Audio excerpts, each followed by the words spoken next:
자, 그러면 우리 이제 이어서 RNA의 종류와 기능 들어갈 차례죠. 자, 종류와 기능 보도록 합니다. 자, 종류와 기능부터 보면 RNA 종류와 기능을 보시면은요.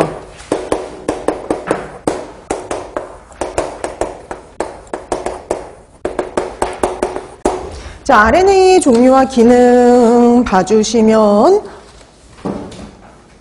우리 프린트물도 같이 펴놓으시면 되죠. 자, 종류와 기능을 보시면 RNA는 그 말씀 드렸죠? 종류와 기능이 중요하다. DNA에선 구조가 중요하고요. RNA에서는 종류와 기능, 요거 자주 나오는 문제입니다.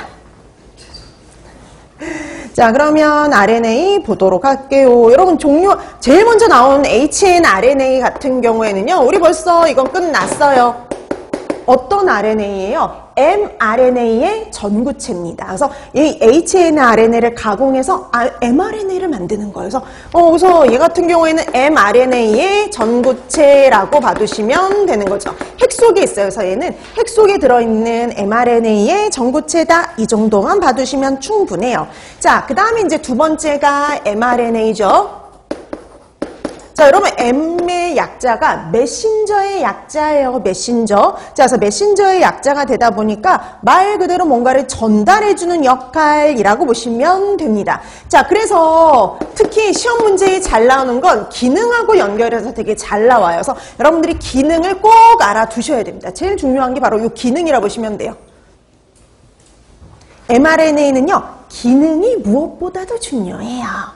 자, 그래서 기능이 무엇보다도 중요하다 보니까 여러분들이 기능을 잘 기억해 두시면 돼요. 자, 제일 중요한 기능, 가장 기본이 바로 얘가 유전 정보를 전달해 준다라는 기능이 있어요. 그래서 유전 정보를 어디까지 전달해 주느냐? 리보솜까지 전달해 주는 역할을 담당해요. 왜냐면 리보솜에서 단백질을 합성하잖아요. 그래서 이 유전 정보를 리보솜에 전달하는 역할을 한다. 이렇게 얘기를 해요. 그럼 여러분, 유전 정보 전달을 한다. 이거를 다르게 표현할 수도 있습니다. 거기 우리 그 프린트에 있듯이 어떤 역할을 하는 거냐면 여러분 단백질을 유전 정보를 전달해서 우리가 하는 게 바로 단백질 합성이잖아요. 단백질 합성의 주형이 된다.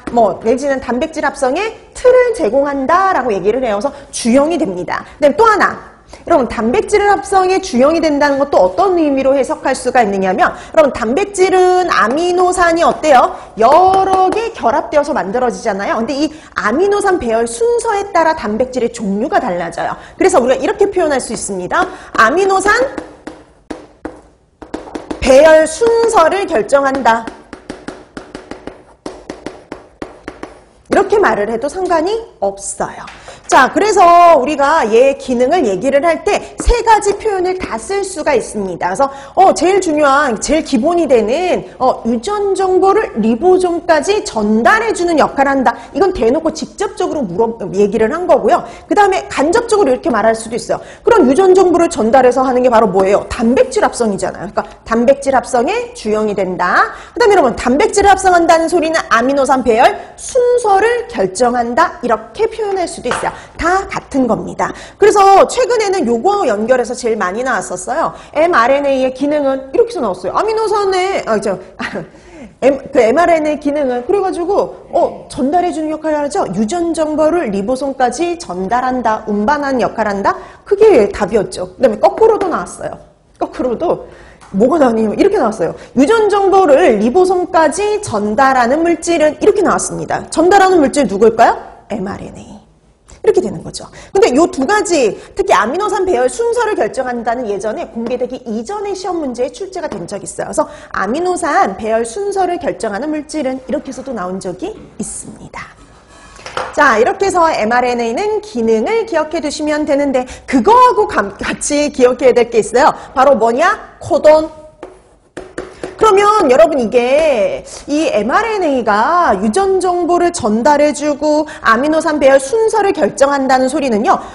DNA가 갖고 있던 유전 정보를 가져왔기 때문에 가능하죠. 뭐 단위로 가져왔느냐? 코돈 단위로 가져온 거예요. 그 코돈을 가지고 우리가 유전 암호라고 얘기를 합니다. 그래서 여러분, 코돈은요, 여러분들이 이게 코돈이 뭘 의미하는지 의미를 알아두시면 됩니다. 코돈, 그러면 유전 암호예요. 우리 거기 프린트에 있듯이 유전 암호라고 보시면 됩니다. 자, 그 유전 암호인데 여러분, 이 유전 암호가 삼염기 조합이에요.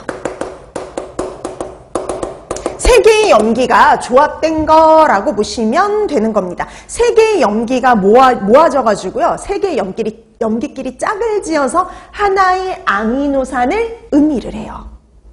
그래서 세 개의 염기씩 짝을 져요. 그러면 우리가 염기 혼자 딸랑 이렇게 존재하는 게 아니라 염기에다가 옆에 당 결합되어 있고